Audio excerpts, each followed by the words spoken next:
sahabat PIC, sekarang kita kembali lagi datang dengan new version atau new series ya, yang tentunya akan membahas tentang topik-topik yang sedang tren ataupun marak terjadi di sekitar kita.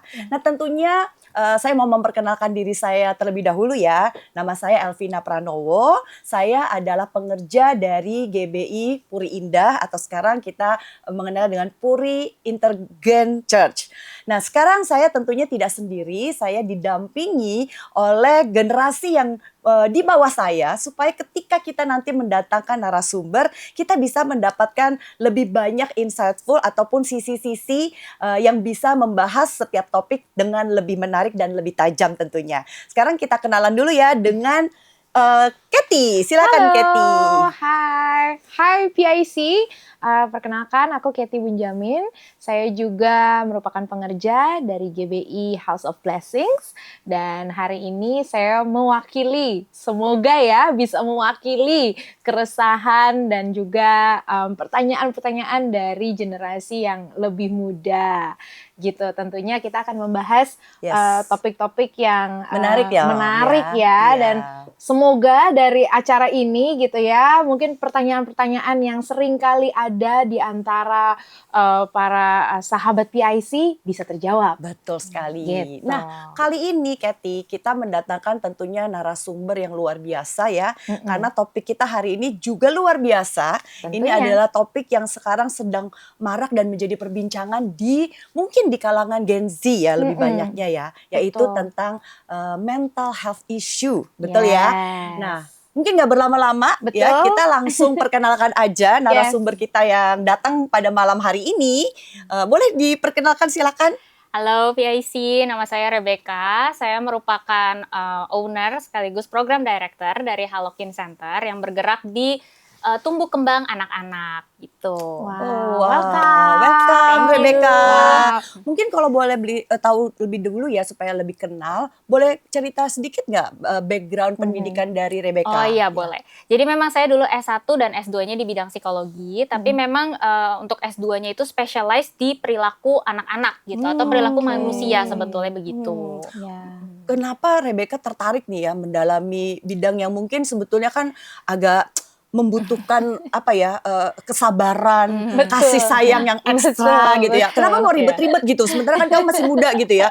Mungkin stres kan gitu loh belajar itu. Ngurusin anak sendiri aja kan kebanyakan orang-orang merasa wow ya. Apalagi ini ngurusin anak orang yang dalam tanda kutip berkebutuhan khusus lagi ya. Betul. Jadi memang waktu itu awalnya memang gak ada planning ya. Jadi awalnya maunya ngambil psikolog klinis gitu. Tapi karena pas lulus S1 belum bisa terjun langsung, jadi kita terjunnya ke area center untuk anak-anak special needs. Nah, di sana baru ada hati ya, tergerak ada beban di hati untuk melayani anak-anak dan keluarga yang anak-anak itu butuh perhatian khusus gitu. Dari situ sih mulainya. Luar biasa ya Rebecca ya. Sekarang nih ya kita mungkin langsung terjun ke topiknya ya Rebecca ya. Karena sekarang saya juga baru baca data dan ini sangat mencengangkan saya juga ya sebagai parents tentunya ya, walaupun anak saya mungkin sekarang sudah lumayan besar ya, jadi mungkin hal-hal seperti ini tidak lagi dialami dia. Tapi sekarang saya melihat data ini cukup amazing ya, karena dari data yang ada itu dikatakan bahwa 15,5 juta kecenderungan anak muda Indonesia itu mengalami yang namanya health mental issue. Mereka depres gitu. Ada yang memang bisa speak up, tapi ada yang tidak. Nah, menurut Rebecca ini kenapa sekarang terjadi hal seperti itu gitu? Banyak banget gitu terjadi di Indonesia. Tepatnya. Iya, memang betul sih ya, terutama di Gen Z ya, itu kan kita kalau tahu term strawberry generation, itu tuh maksudnya kenapa ya generasi ini tuh dikit-dikit kayak aduh harus healing ya kan, dikit-dikit di kerjaan ditegur kayak gak bisa quit kerjaannya, gak tahan banting istilahnya gitu. Padahal sebenarnya mungkin kalau dibandingkan dengan generasi zaman dulu, dibilang terlalu berbeda juga sebetulnya mungkin tidak. Lebih karena kalau di zaman dulu itu kan orang-orang prioritasnya bertahan hidup ya, lebih kayak aduh udah nggak mikirin deh ya mental health ya kan, yang udah bisa hidup, makan, betul, bisa itu udah bagus generasi zaman gitu. dulu masih generasi saya ya. Iya kayaknya nih Kak Vina. Tapi betul loh, karena beda prioritas ya. Sedangkan untuk generasi sekarang aksesibel, semuanya mudah gitu. Betul. Jadi tentunya mereka lebih punya banyak waktu gitu dan lebih bisa mengenali, oh kayaknya ini udah stres nih, kayaknya udah nggak bisa nih, lebih in tune juga dengan diri mereka sendiri. Tapi selain itu juga tidak bisa dipungkiri nih, kalau ternyata pas di generasi dulu mungkin ya, kekeluargaan dan waktu untuk berbicara antara orang tua dan anak itu jauh lebih erat dibanding generasi sekarang. Bukti yang paling sederhana ternyata divorce rate itu wah melonjak naik gitu kan di generasi sekarang gitu. Dan sedikit banyak tentu itu berpengaruh pada kesehatan mental anak-anak ya kan. Jadi hubungan keluarga, kondisi keluarga gitu. Selain itu mungkin sosial media ya. Kalau zaman dulu mungkin itu lagi karena mungkin nggak gitu banyak sosial media, jadi lebih banyak waktu untuk berbicara antara orang tua dan anak. Lah kalau sekarang ya kan mungkin semua udah sibuk sendiri ya. Iya, jangankan itu mungkin manggil orang atau adik atau kakak aja pakai via WA gitu, padahal di rumah yang sama kan. Jadi jangankan membandingkan diri kita dengan orang lain yang ada di sosmed gitu. Itu aja kita nggak ada komunikasi dengan orang yang satu atap gitu. Dan itu sangat berpengaruh pada kondisi mental anak-anak zaman sekarang. Seperti itu. Tapi mungkin aku lumayan penasaran sih. Secara yang lebih jelasnya gitu ya. Kenapa sosial media, mungkin karena melihat ada banyak opsi juga, ada banyak kayak yang komparasinya banyak gitu yang bisa di-compare, tapi gimana itu bisa betul-betul mempengaruhi mental seorang anak ini. Jadi sebenarnya gini ya, kalau kita tuh melihat satu yang meng-compare itu ya, kadang kita, terutama anak muda kali ya, kok kesannya teman-teman dia yang mungkin dulu nih pas sekolah kayaknya nggak gitu pinter ya, tapi kok di sosial media kelihatannya tuh sekarang malah wah berhasil banget hidupnya kayak gitu kan. Iya. Itu tuh membawa self doubt yang tinggi, self doubt, self criticismnya tinggi, ya kan, self confidence jadi jeblok, kepercayaan dirinya jadi jatuh iya, kayak kok kesannya dia hidupnya kayak gitu ya, padahal kayak kerjanya cuman apa gitu. Gila, aku udah kerja 9 to 5 banting apa segala keras banget nih, nggak liburan. Kok di sini aja, nggak bisa tuh terbang ke luar negeri. Itu mungkin satu ya. Kedua juga tidak bisa dipungkiri, itu kan pengaruh hormon sebetulnya. Tingkat stres, depression itu ada pengaruhnya dengan hormon. Jadi ketika kita berinteraksi hanya melewati sosial media, itu tuh hormonal yang positif seperti oksitosin kayak gitu tuh tidak mengalir atau nggak maksimal. Nah, oksitosin tuh maksimalnya gimana sih?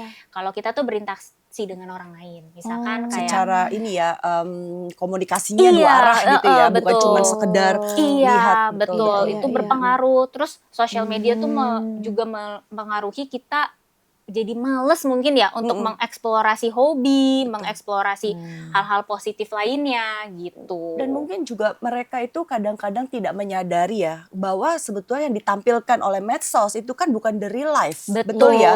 Karena mana jarang sekali ya orang yang menampilkan benar-benar kejadian pribadinya di medsos. Jadi mungkin yang mereka lihat itu sebetulnya hanya bisa dikatakan flexing ya, ataupun emang hanya memberikan yang baik-baik aja, yang jelek-jeleknya kan nggak dikasih tahu ya. Tapi itu kan menimbulkan mungkin rasa iri ya, atau ya itu depres ya, karena kok dia bisa gue enggak, kan seperti itu ya. Benar nggak seperti itu, Rebecca? Betul banget sih. Memang apa yang ditampilkan jadinya kesannya kita berlomba untuk menunjukkan ke orang perfect life yang kita miliki, kayak gitu. Dan karena tidak bisa, jadinya stres sendiri, jadi beban diri sendiri gitu. Padahal mah sebenarnya di belakang layar itu semua belum orang tentu seperti itu. Iya, begitu. Sebetulnya saya baru sadar sih ya, karena benar tadi kata Rebecca, zaman saya dulu ya, kita kan emang lebih berinteraksi gitu ya, live interaksinya gitu, main bareng ya, lari-larian bareng gitu, dan kita datang ke rumahnya, kita lihat the real life-nya, kita juga menghadapi masalah, kita discuss bareng, curhat bareng, itu bener-bener real gitu loh. Jadi kita tahu bener-bener keberadaan mereka. Sekarang kan beda ya. Dimana pergaulannya bener-bener lewat gadget gitu, lewat medsos, sehingga ya itu tadi mungkin apa yang mereka lihat itu yang membuat mereka iri dan akhirnya jadi depres, karena mereka hanya melihat sisi yang ditampilkan saja ya, betul ya. Betul.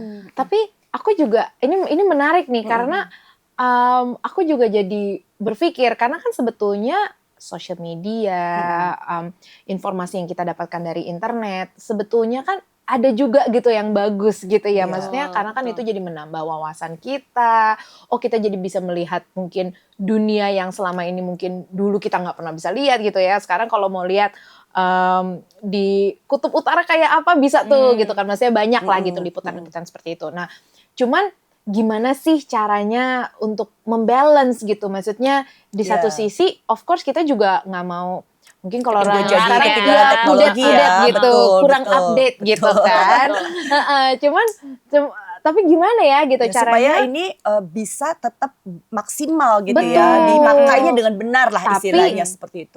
Justru mereka juga yang bukan malah mengkontrol diri kita gitu Betul, jadinya. betul, Jadi betul. gimana tuh untuk Sebenarnya sih balik lagi tuh ke komitmen masing-masing ya. Dan tentunya kalau dalam lingkungan rumah ya komitmen atau peraturan dari orang tua juga diperlukan begitu ya. Jadi Karena cara didik juga dong ya, sebetulnya iya itu sangat betul. berperan ya.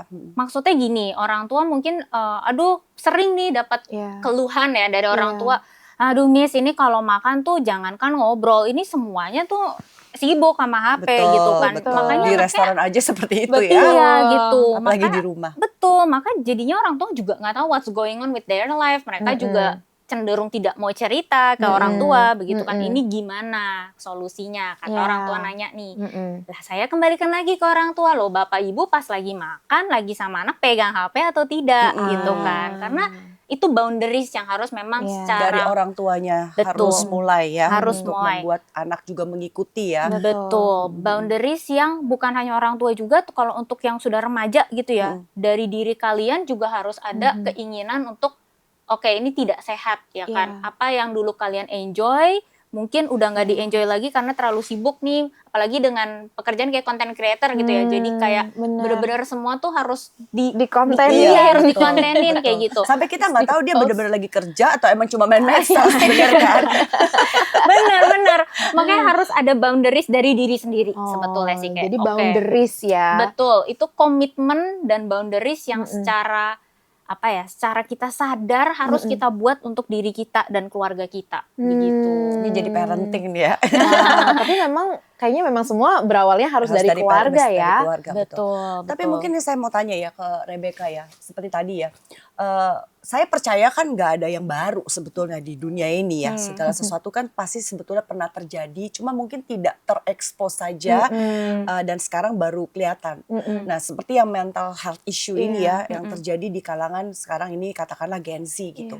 Apakah benar ini seperti yang saya bilang nggak ada yang baru, coba baru terekspos, atau memang generasi sekarang ini Lebih banyak gitu ya. iya lebih complicated Iya. dengan keadaan dunia sehingga terjadilah hal-hal ini gitu. Apakah benar-benar baru atau sebetulnya dari dulu ada kok, cuman tidak aja terekspos ataupun mungkin kurang tekanan atau apa gimana gitu menurut dari sisi pakar ya? Menurutku sih gini, itu gabungan dua-duanya.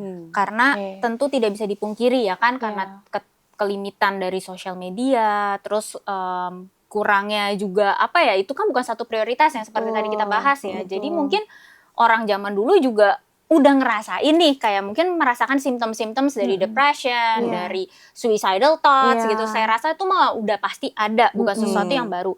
Cuman mungkin prioritas hidup mereka tuh berbeda gitu.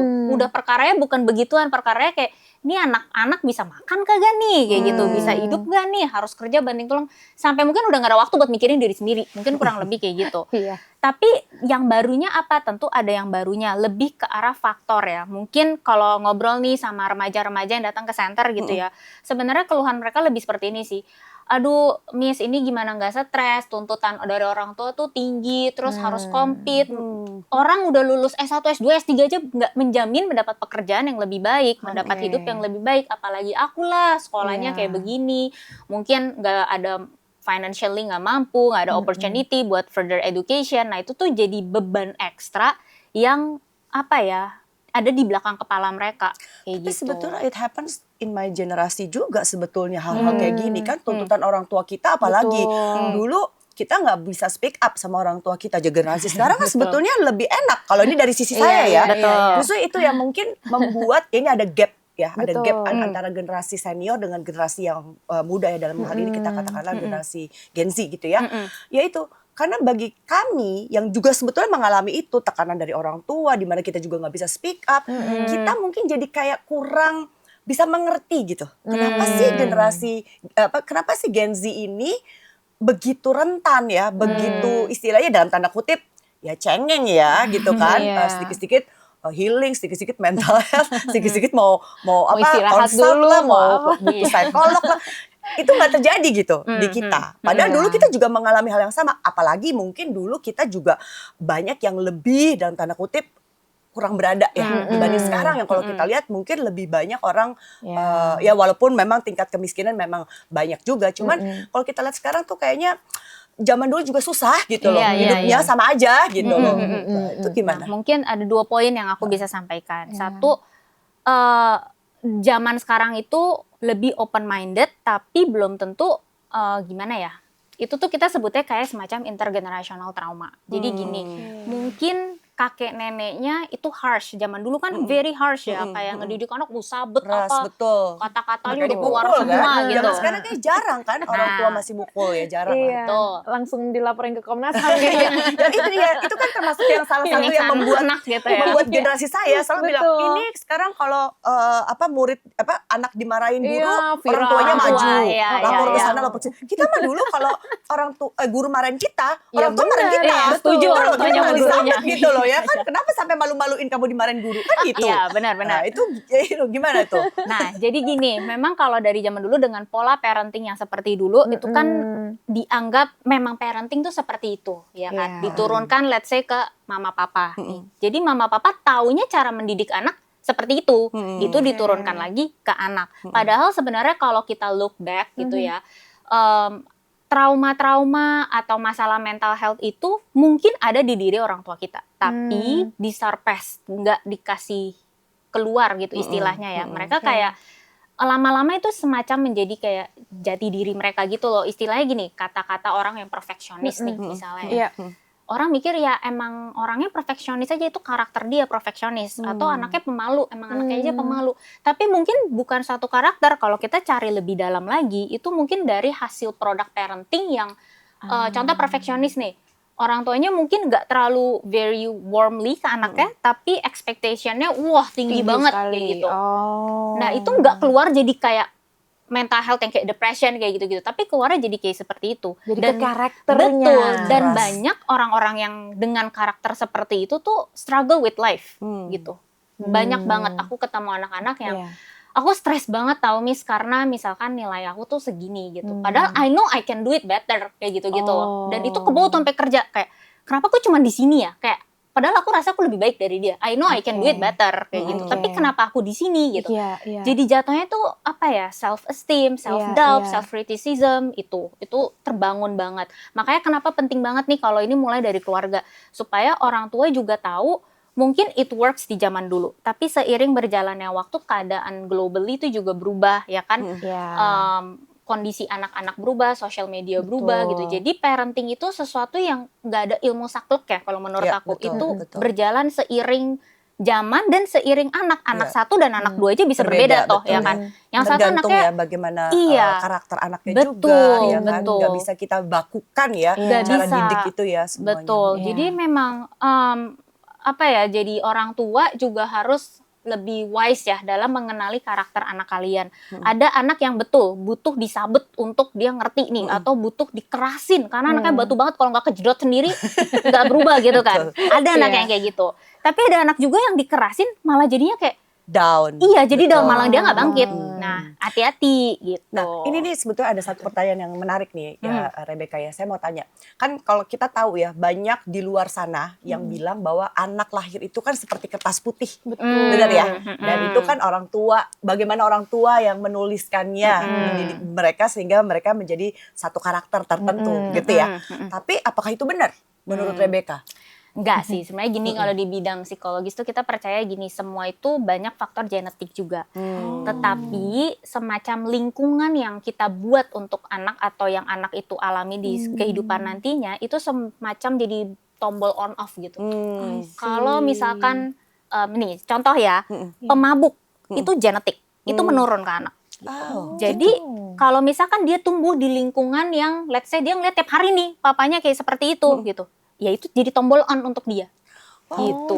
Interesting ya. Pemabuk genetik itu saya baru Iya, tahu. depression itu juga turunan. Ada. Kalau itu saya tahu ya. Ada Iya. apa ya? Kayak ada cikal bakal, Betul. ada bakat ya seperti itu ya. Banyak sih mental illness yang sebetulnya dari genetik. Mau depression sampai yang kayak skizofrenia, Iya, ADHD, ASD, autism gitu. Itu tuh ada genetiknya. Tapi apakah semua orang yang keluarganya memiliki mental illness seperti itu akan memiliki juga? Belum tentu. Iya. Kayak gitu. Betul. Tetapi high risk. Bisa, Makanya kalau dipicu dia bisa Iya, keluar, betul ya. gitu. Betul. Ya saya waktu itu anak aku pernah ikut tes psikologi ya. Itu emang ada satu klausa yang mengatakan apakah anak ini punya kecenderungan untuk jadi psikopat atau tidak. Jadi sebetulnya emang itu benar-benar ya, Rep ya, ada apa ya, kayak kecenderungan bakat ya yang dia bawa ya untuk itu ya. Dan kalau di trigger itu bisa muncul gitu ya. Nah, gimana caranya tuh Rebecca untuk supaya itu nggak muncul gitu ya? Berat juga ya jadi orang tua ya. Betul loh. Jadi Iya, tapi sebenarnya betul. Udah tiap anak-anak beda, kecenderungannya juga apa betul. kan. Dan banyak hal yang kita nggak tahu sebetulnya. Iya, Setelah betul, kita betul. ketemu dengan Betul. pakar-pakar, itu kita baru terbuka. Betul. Oh, ya kayak ini aja saya baru tahu. Iya. Ternyata Dan mabuk itu apalagi- genetik ya.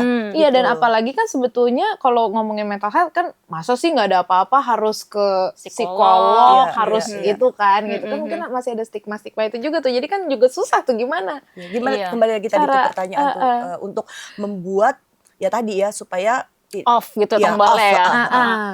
Itu balik lagi dimulai dari keluarga toh, karena kan anak itu besar. Saya percaya gini sih, anak itu produk juga dari orang tuanya gitu. Bukan berarti semua kesalahan dari orang tua, tidak berarti seperti Iya. itu. Tetapi apakah itu menjadi faktor yang sangat mendukung bagaimana anak itu besar nantinya? Yes gitu. Makanya saya suka nih kalau ketemu orang tua yang udah mulai struggling untuk apa ya, memahami anaknya, langsung cari pertolongan Solusi. gitu. Ah. Banyakan orang tua kayak langsung mikirnya remaja, teenager emang kayak Iya, gitu. Udah deh dibiarin aja dulu deh Iya, nanti gitu they ya. will find their own way kayak gitu Oke. kan. Padahal mungkin they need more than that kayak gitu. Hmm. Jadi banyak sih cara-cara sebetulnya yang bisa didalami dari parenting itu sendiri gitu. Iya. Apalagi mungkin zaman sekarang ya, mungkin itu terjadi di generasi saya, Iya. bahwa ketika anak itu berkata mungkin minta konsultasi ke, saya punya teman-teman gitu ya, mau ke psikolog atau ke psikiater gitu ya, mereka merasa itu kayak tabu. Ya, Betul. jadi Kalau di Bener orang-orang tuh kalau di kadang ngomongnya apa namanya kurang beriman, Iya. kayak nggak ada Iya. Tuhan. Oh ya, Iya, kita iya. kembali lagi ke sisi ini nih. Bagus banget ini ya, Pak Kathy. Bener, kadang-kadang kan kita merasa ya mungkin generasi Iya. yang dulu ya, apalagi yang mungkin orang tuanya memang benar-benar di dalam Tuhan, ya kan. Jadi kan selalu merasa kembali lagi memang kita percaya harus back to the Bible, right? Yes. Tapi kan ya karena saya juga punya anak yang Gen Z juga ya. Betul. Dia kan juga bilang, Mi nggak bisa kayak begitu karena banyak orang di luar sana yang mungkin pola asuhnya dari awalnya tuh tidak cuman berkata gini, harus kembali ke Tuhan, tapi tidak diajarkan. Betul. Bener kan? Yes, Jadi yes, mereka ketika yes. ditanya Iya. balik aja ke Tuhan, balik ke Tuhan, mereka don't know how. Betul, Makanya betul. mereka lebih memilih ke psikolog atau ke psikiater. Tapi Iya. ketika opsi itu diberikan kepada orang tuanya, Nggak orang tuanya diterima. reject. Karena merasa Denial. malu dong gitu. Iya, iya. Nah, jadi ya itu saya sih mendapat insightful juga dari anak saya ya. Makanya ini concern juga gitu loh buat Iya. saya. Nah, menurut Rebecca gimana nih mengenai tadi ya? Jadi kalau masalah kepakar profesional, ketabuhan dari parents, dan sejauh mana sih peranan Tuhan, kerohanian kita dalam mental health diri kita pribadi ya. Iya. Kadang kalau ketemu orang tua yang Kristen gitu nanyanya udah meranah ke kerohanian, aku suka jawabnya gini sama orang tua. Kalau orang tua kan suka ngomongnya gini, gimana ya Miss, pengennya anak tuh terbuka gitu, cerita sama kita gitu, anggapnya tuh teman kayak gitu-gitu kan. Maunya tuh kalau duduk ngobrol, gimana ya Miss, ini kok kayak cuek banget, kayak nggak perhatian sama kita, kayak gitu-gitu deh ya kalau ngobrol kan. Iya. Saya suka ngomongnya kayak gini sih, kalau tidak ada hubungan, semua itu hanya angan. Yes. Wow, Gitu. that's Itu very berlaku untuk parents ke anak dan Tuhan ke parents, Tuhan ke anak juga. Iya, good. betul. Sama aja. Kalau Harus bangun parents, hubungan ya. iya, parents cuma ada hubungan sama Tuhan, lah nggak ada hubungan Iya. sama anaknya, sami mawon, ya kan? Parents ada hubungan sama anaknya, tidak ada hubungan sama Tuhan, tidak berhikmat. Betul. Ya. Parents ada hubungan sama anak, parents juga ada hubungan sama Tuhan. Lah Baru anaknya lah. tidak kenal Tuhan. Iya. Nah Iya. itu juga susah, ya kan? Jadi itu Ngobrolnya semua jadi nggak nyambung. iya, jadi kayak apaan sih mami rohani-rohani Iya, banget sih, iya. mama nggak ngerti banget sih, terlalu Bener. inilah terlalu rohani banget gitu kan. Iya. Jadi semua tuh kayak segitiga gitu. Iya. Intinya kayak Semuanya itu. harus related ya. Semuanya Betul. harus Tuhan berconnection. ya. Betul. Iya. Hubungan ada. Betul. Makanya sekali lagi itu sih ya kalau ngomong sama orang tua, Wow. ya itu kalau nggak ada hubungan, ya udah semua nyangan, jangan pengen ini dan itu loh, hubungannya ada atau tidak gitu. Sekali lagi berarti kalau kita mau nunjukin kepada anak ya kembali lagi ke Tuhan ya orang tua harus menunjukkan how to. Betul. Bener kan? Betul. Seperti itu ya Dan istilahnya. jangan cuman asal nyalahin sosial media aja ya, Betul, gitu. Maksudnya betul. ya kan sosial media gitu. Cuma sebetulnya hubungan Betul. Iya, yang iya. penting juga. Gitu. Oke, ada lagi mungkin nih dari Wah, sebenarnya generasi yang kalau lebih muda. kalau ngomongin tentang apa mental health tadi dapat banyak sekali insight Yes. ya kan. Dan kalau aku jujur aku punya banyak sekali pertanyaan. Tadi kan kayak waduh kalau berarti orang tua itu betul-betul mengambil peranan penting gitu kan. Bagaimana dia harus bisa membangun hubungan dengan Tuhan pun dengan anak-anak gitu kan. Dan itu kan bukan sesuatu yang mudah juga gitu ya. Dan Betul. pasti banyak banget pertanyaannya gitu. Cuman mungkin nanti kita akan bahas lagi ya di perbincangan berikutnya. Episode berikutnya Iya, ya. cuman mungkin aku mau tanya juga nih dari Kavina kan sebagai orang tua gitu. Apalagi tadi kita udah membahas gitu, diskusi tentang mental health dan banyak sekali insight-insight baru gitu. Iya, saya sih belajar banyak ya dalam hari ini, bersyukur banget bisa ketemu Iya. dengan narasumber Iya. yang luar biasa karena sebagai orang tua itu kan sebetulnya proses belajar dan tidak pernah berhenti ya. Betul, ya, iya, walaupun betul. nanti anak kita mungkin udah menikah, punya anak, kita punya cucu, tetap kayaknya mereka tetap akan kembali ke kita kan untuk bertanya, minta advice Iya. seperti itu dan mungkin juga kita bisa beritahukan kepada orang lain ya, orang sekitar kita. Jadi emang itu proses yang never ending sebetulnya Iya. ya. Jadi ya penting sih bagi para orang tua ya untuk mau merendahkan hati, merendahkan diri terus ya untuk mau terus belajar ya Wow, kan. that's Karena so ya itu good. kembali lagi dunia semakin dalam tanda kutip tidak bertambah baik ya kan. Teknologi semakin cepat kadang-kadang kita nggak bisa kejar. Iya, Ya, dengan itu mungkin informasinya yang membentuk juga jahat. orang-orang jadi complicated gitu ya. Benar. Jadi ya thank you banget Rebecca ya hari ini you. udah kasih banyak pencerahan ya buat Ya. kita dan saya harap juga para sahabat-sahabat PIC juga mendapatkan pencerahan ya Ya. dari obrolan kita malam hari ini. Dan tungguin terus ya kan untuk PIC Talk berikutnya karena episode berikutnya kita akan lanjut lagi bahas lebih Topik-topik dalam yang lebih lagi, menarik lagi ya ya. kan. Kita akan bahas tentang family ya tadi gimana nih berarti kan udah tahu nih kan.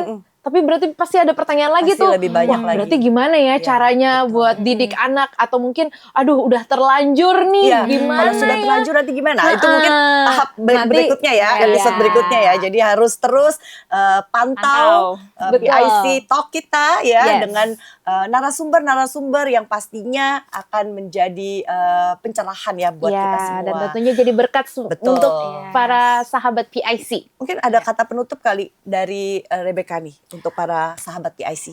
Mungkin untuk para parents atau juga anak-anak muda di luar sana, kalau kalian lagi struggling, jangan sungkan untuk mencari bantuan karena tetap bantuan-bantuan yang ada di luar sana, para profesional-profesional di luar sana itu bisa jadi salah satu alat Tuhan untuk menolong keluarga kalian. Ya. Gitu.